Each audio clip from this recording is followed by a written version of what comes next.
So pitching the media. The biggest way to land a story is by paying attention to the news and the trends. Journalists, like we said, are always looking for what's new and what's trending, what's happening right now. That's why they want to talk about you. So how can you make something newsworthy all the time? Find opportunities. Sometimes we have to create something in order to be newsworthy. I'm going to give you a perfect example right off the bat. We worked with a company who was creating these gorgeous canoes. Generations and generations of this one particular family were handcrafting these stunning, stunning canoes, and nobody knew about them. Okay, unfortunately, even when you reach out to media about something that nobody knows about, if they haven't done anything different in 30 plus years, they're not interested. And so we kept getting the same question over and over again. Well, what's new? Why now? And we said, we don't have an answer to that.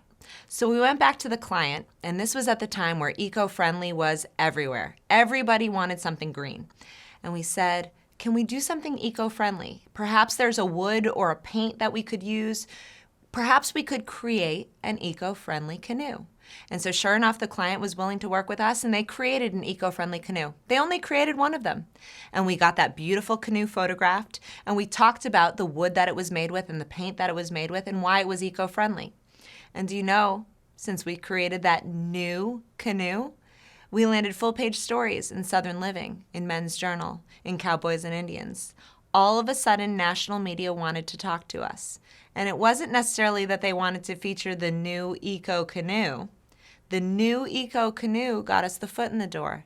But then they wound up telling the story about a multi-generational canoe company that was handcrafting these stunning works of art. So what do you have that you could create something new? And it doesn't necessarily need to be something that you're ever going to bring to fruition, but it's just enough that you can get the media interested, get them to lean in and say, I want to hear more. Tell me more. What's new? In the travel world, food drives tourism. It used to be that golf drove tourism, but leisure travel today is driven by food. What is your culinary story? What can you find to tell people about? Okay, we work with destinations all the time, but we're telling their food stories. That's how we get our foot in the door. We talked about working with freelancers. Oftentimes when you Google the freelancers and you look for them, they're writing about travel and food. Food drives tourism. So how can you connect to your local food story? What is your local food story and how can you tell it? That's trending. That's interesting to journalists right now. That's why they want to feature you right now. Obviously, seasonality is big. That's sometimes newsworthy. So there are certain times of the year where all anybody wants to talk about is foliage. There are other times of the year where all anybody wants to talk about are what are the great beach destinations this year? You know, what's happening seasonally that you can take part in? And this should be part of your planning process when you're thinking a year out. You should sit down and say to yourself, what do we know happens every year? We always know that there's going to be a Super Bowl, that's seasonal. We always know there's going to be a holiday season, that's seasonal. And how can you fit into some of those year-round trends that happen without fail every single year? We touched on this briefly, and it's sort of silly, but it works. There is a national holiday for everything. There is a national smoothie day. There is a national hot dog day. There is a national best friends day. Whatever it might be, there is one for your industry. There are probably 12 that you could fit into. Go ahead and find them. And here's something really cool. If they don't exist, you can create them. We've created a couple for our clients over the years as well. So go ahead and do that and be at the front end of this new trend and then pitch your media. Figure out if it's been featured before. Google is your best friend. So go online and see who featured National French Fry Day last year. Maybe they'll feature it again this year. And why should they include your French fries this year as opposed to the people that they included last year? Get in front of the holidays before they hit so that you can be part of the trend this year, not wishing you were part of it for next year. Okay, so I mentioned the Super Bowl, right? Super Bowl happens every year. So a couple of years ago, we knew the Super Bowl was coming. So we went ahead and figured out which journalists had written about the Super Bowl in the past. But not just the Super Bowl, food Super Bowl. So what does that mean? What are the foods that you're bringing to a party? What are the foods that are being featured Super Bowl Sunday? Whatever that means, we made a list. And we had a very small list, but it was a list. And we were ready to go. And the next thing you know, Carolina makes it to the Super Bowl. Okay, we worked with a restaurant that we knew had a dish on their menu called the Ham Newton. And so we pitched that ham Newton because we had a photo of it and we knew the recipe for it.